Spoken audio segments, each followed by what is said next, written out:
That's nice. That is nice. Nice to have some grounding music, to have some kind of groundedness. You I'm know, to glad have you can something hear that, it. yeah, no, yeah, it was nice to hear it. That was really quite good. And I kind of want to really, and it's funny because we were just kind of talking about this, but I think on Wednesday nights, it would really be a great time to kind of just say, let's talk about spirituality, ripping straight from the headlines of the day. We've got some amazing headlines that are out there. And I think to look at things in a spiritual context helps us heal. One of my favorite shirts that I have in my drawer is this. It says "Souls heal through love," and they do. And this, I sell this shirt somewhere. I don't know where, but anyway. But the bottom line is that souls do heal through love. And I think that one of the things that we're seeing, Jennifer, and you might want to comment on this, is I think that we're seeing the difference between the two powers that we have in this world, in this realm, that being love and fear. Yes. And we're really seeing that in the headlines. Oh my gosh, that's crazy. I think it's totally dominating the headlines, and also, the purpose a lot of the times for news anyway that we should all remember is, unfortunately, it's propaganda, right? And so we have to stay still and centered no matter what's thrown at us. Yeah. And how they try to manipulate our emotions or whatever's going on in the world. I think we need to go to the love side, not fear, and stay grounded and spread the message of peace and love regardless of what's happening. At the same time, being aware of what's going on. But yeah.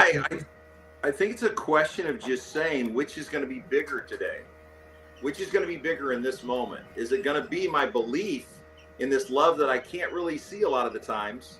Or is it going to be my fear based on what I'm reading?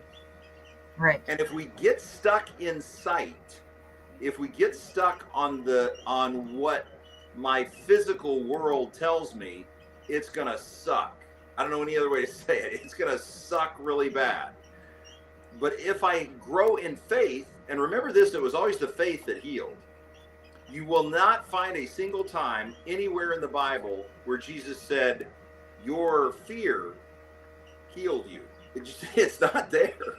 He doesn't say, your fear of being incomplete healed you. No, it was your faith in the idea that there is a love that embraces you and a love that holds you. And so I think that that's one of the things that we need to really look at and examine is in any given moment. And one of the things that I find that's important is just to be able to do check-ins. And a check-in is just sitting there and being able to, you hear this news and you stop for a minute and you go,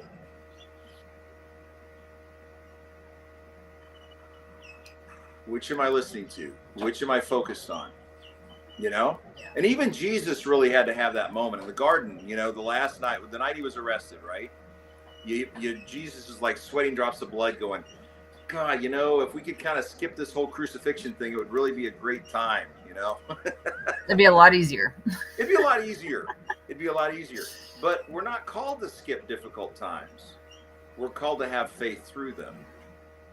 And that's a really challenging thing. It is so much easier to not do that.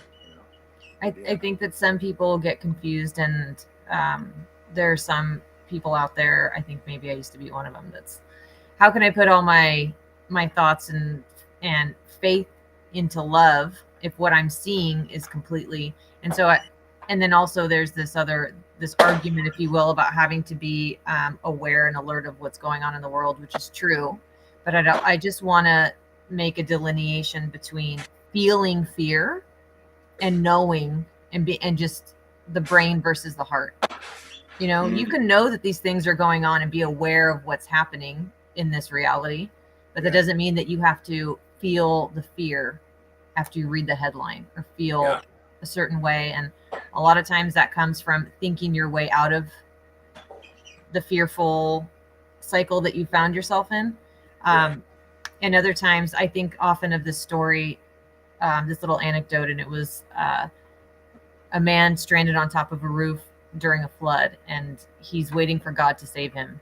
And a rescue guy comes by. He's like, no, I'm waiting for God.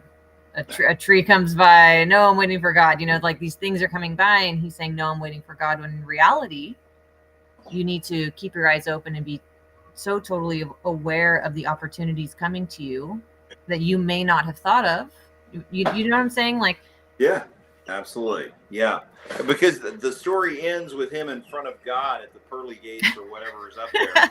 And he goes, why didn't you save me? He said, well, I sent a helicopter and a tree and all that. Yeah. Yes. And I think that so many times, like I'm looking out my window right now and I can see these green leaves. And I think that so many times we just have never taken the time to train ourselves to look at a green leaf and go, that is the only leaf anywhere in the universe that's exactly like that leaf in exactly this moment. That's divinity. That's divinity right there in that green leaf. And I can see that green leaf. It's right there. I look at that green leaf and I think, wow, thank you, God. That green leaf has brought me back to this present moment. It's taken me away from that fear. And if that's what it takes to check in, then do that. I've been in war zones where I had to say, okay, guys, I'm leaving the table for a minute. I've got to go to the restroom.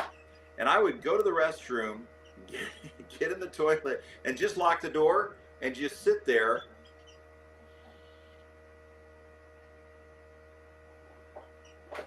I just took a breath. I just breathed in divinity. And I just breathed out divinity. I'm good. Because I had to ground myself. You have to get to that point where you're willing to just step away for a minute, ground yourself, because that centers you. That centers you. And even Jesus, that in the garden, God had to remind him, and it's just that reminder, that centering, that, totally. And what physically is happening to your body is that your central nervous system is calming down. Yeah. Basically, and so when we say these things like take a minute, be still, what exactly does that mean? What is happening to my body? How do I know when I'm there? And just like you said, this breath work that we talk about, this meditation, this getting to the stillness, has a lot to do also, I don't want people to miss what physically is happening to your body. Like physical changes are occurring inside of your body when we're doing these things, even though it may not feel like it on the surface. It's absolutely happening. And keeping our thoughts high, our vibration high, has so much bigger of an impact than you can even imagine at this point. And especially at this point in time when the purpose is to bring us down with these low vibration headlines or low vibration moves. I mean, people are actually getting killed. It's not just a headline, but all the low vibration that's occurring around us, and we have to maintain high. And that's always coming into this stillness. It's the only way to do it. I want to hammer on something that you said that is really interesting. You said the word feeling. No matter what, it doesn't feel like it. And there was never a question for Jesus about feeling. There was never this question of like, well, does it feel like it? He was kind of like, the Spirit goes where it will. Paul, just some amazing writing that he did, especially later on in his journey, because he was on a journey his whole life. I mean, he goes back to Jerusalem, he gets the living crap beat out of him by these Jewish disciples who thought they were so righteous. What do you mean going to the Gentiles and the gospel? And so he gets all of that, and then he just says, you know what, I'm going to stay on the road and just spread the news, spread the good news. But one of his statements that I really love is he said, I've learned in whatever state I'm in, therein to be content. I've learned to be content wherever I'm at. And that kind of contentment only comes from believing in something that is bigger and better and more beautiful than what you see around you in any given moment. Absolutely. That's the only way. And when people say, I had a guy this last week, and I'm kind of used to it at this point. I mean, I've been getting it for about 35 years now, saying, well, you're an idiot, and I go, okay, well, whatever. Thanks. I appreciate you, because people will look at you and they'll think you are an idiot, because keep in mind that one of the things that, and we talked about this, is that Paul and Jesus and these early disciples had in common is it was based on an experiential learning. It wasn't based on this, oh no, look, it's written right here. I have it on this piece of this parchment. So that means this is the way it is. It was experiential. Their growth, their movement was experiential, which means they felt the fear. They had the fear, and they chose to go with the faith. And that's where the growth happens. And I think that if we miss that, we really miss the journey. You know, we really miss the journey. Yeah, that's my experience anyway. Totally. That's my experience anyway. So, but you're in a place right now where it'd be really easy to have fear. I mean, right? I mean, you've got a fire not too far from you. So, I mean, and that's when you get on those mountains, that's kind of a challenging thing. Yeah, and to that point, I was actually just thinking the other day of all the worst things that could happen to me, because I've been feeling very high vibe lately. And I thought, well, what if this happened? What if that happened? How would you react? How would you feel? And I think I've gotten to a place now where everything's fine. Like, even if I got arrested, even if I got divorced, like all of these things, would they be really terrible? Yes, but everything comes with a purpose. And so there's some meaning behind whatever's happening. And resting in that, like you said, the resting part is where we need to be. And so by having nothing able to bring you down into this lower vibration is key. And knowing that everything's comes with a purpose and it's all for learning. Nothing is for naught. You know, like it's all with purpose. And as long as you keep learning, and there's something that Scott Adams said where you kind of you have to treat life or this reality kind of like a game. When these bureaucratic, you know, instances occur, or the IRS calls, or you know, you get a parking ticket, or you know, stuff like that. It's just, this is just a playground. Yeah. And once you learn, you really the fundamentals, and to me, these are the fundamentals. You know, it took me a long time to figure out what the fundamentals of life are, and I think this is it right here. Is maintaining your sanity in this insane world. And what does that mean, really? It's like, and I am deterred away from the word faith, I think, Pastor, because like I said, I struggled with it for a long time. And what I feel now is like a knowing. And so I don't feel like I have to have faith, if you will, anymore, because I feel like I know, or I am so sure that it's there. And so I can rest, you know? And I just love what you said on that first Sunday service that we had. And you said faith is rest. That's what it is. Yeah. That's been the definition I've had to come to. And I think that that's really, I like to use the word rest over faith. I think that people, there's so many words that get changed culturally. You know, there's so many different definitions that change over time. And this is one of the reasons why the Christian religion as an organization really doesn't work, is because they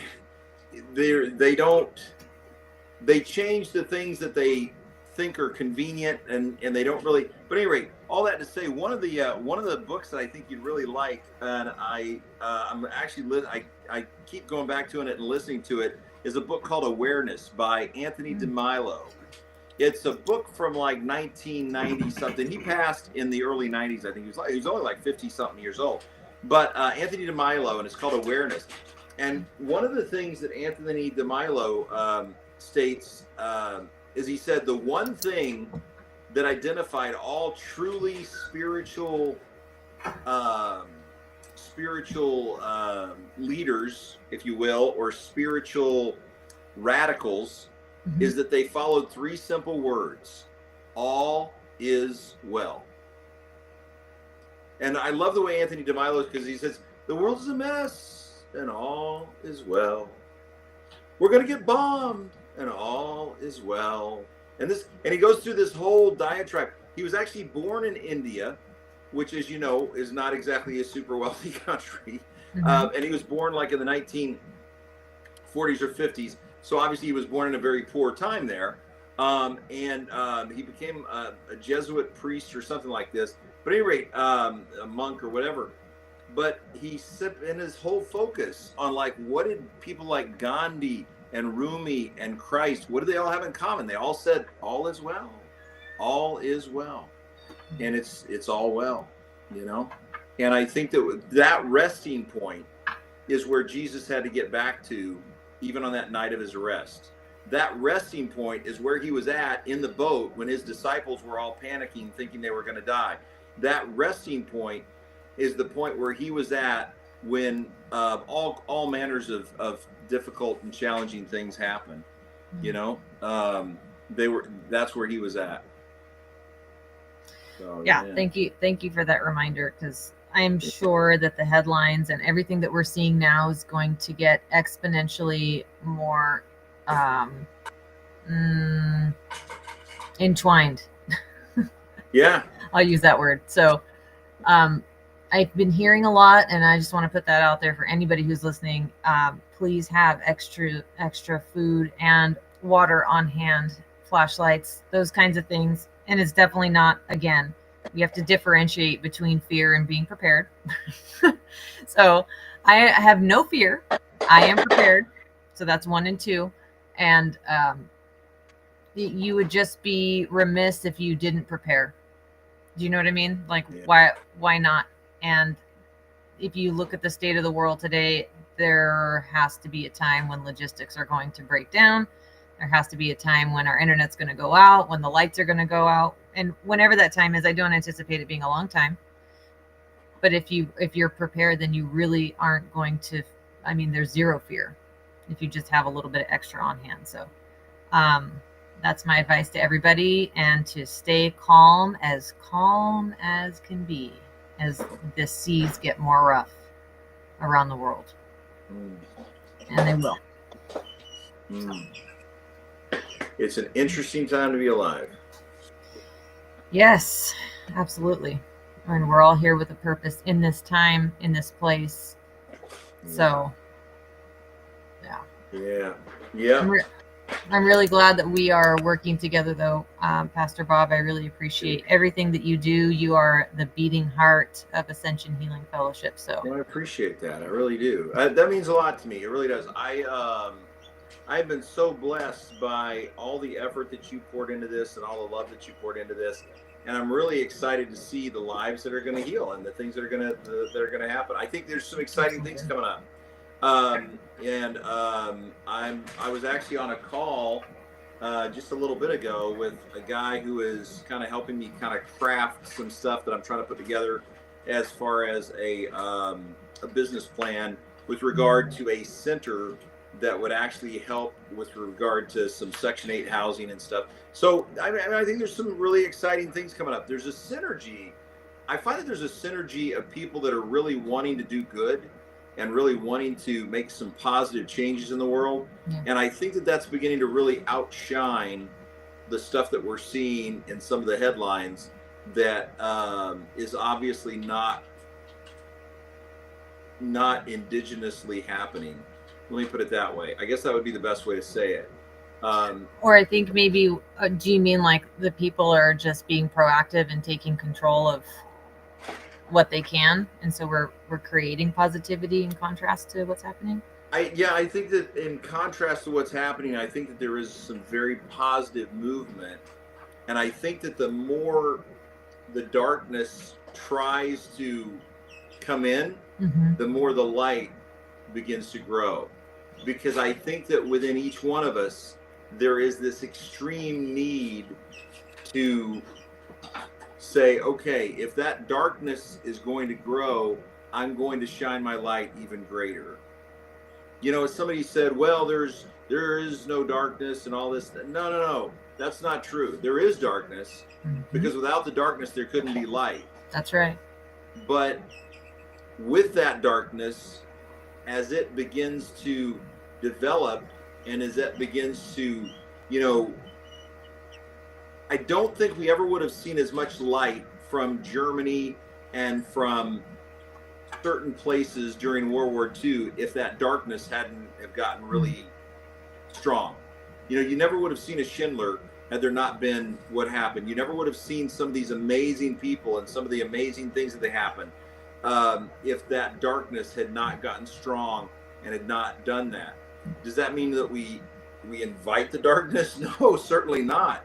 But the darkness is going to have times when it grows and when it gets strong. And I think that to me, it's like Jesus is kind of like saying, yeah, don't worry about it. The darkness is going to grow, and there's going to be times you have to come back to that resting point, that resting place. Psalms 23, yea, though I walk through the valley of the shadow of death, and that famous passage that everybody knows, and it's one of those things that you constantly quote if you're in the military and war zones kind of thing. But when you begin to dive into that, he makes it so that I lay down in green pastures besides this flowing stream, and there's such a picture base and just a really beautiful kind of transcendent vision that you got that the psalmist gave us there. But the point to all that is, are we actually laying down in a green field beside a stream? We're in the desert. They were in the desert when they wrote that. But what it was trying to say is that the green valley and the stream, that's your spirit. That's where your soul is at. And that's the only part that's going to last. You're going to get sunburned. You're in the desert. Life is going to suck. Your lips are going to get chapped. You're going to run out of water. Screw it. That part's not going to last anyway. Yeah. The Democrats, the Republicans, the Independents, screw it. They're not going to last anyway. They're really not going to last. All that's going to last is love. That's it. The only thing that's going to last is love. And so I just encourage people to really focus on that. I really do. Just resting in the love. And your reality is what you focus on. So on that, I shall focus. Thank you very much for that. Thank you. And thank you for another wonderful Wednesday. Yeah. It's awesome stuff. And I hope you have a great time up there trying to fend off the fire. Good luck with that. Thank you. Definitely keeping everybody in our thoughts. Yeah. Your sound, oh, there it is. Okay, your sound went out there for a minute. I wonder if it's because I'm playing music at the same time. I'm not sure. Can you hear me? I can now, yes. Okay. Yeah, so, excuse me, just thinking of all the people that are possibly affected by that fire. Yeah. So, yeah. But, anyway, so the next time that we will see everybody is going to be Sunday. Okay. Absolutely. All right, awesome. Cool. Well, thank you everybody for tuning in, and we will see you next time. All right. See ya.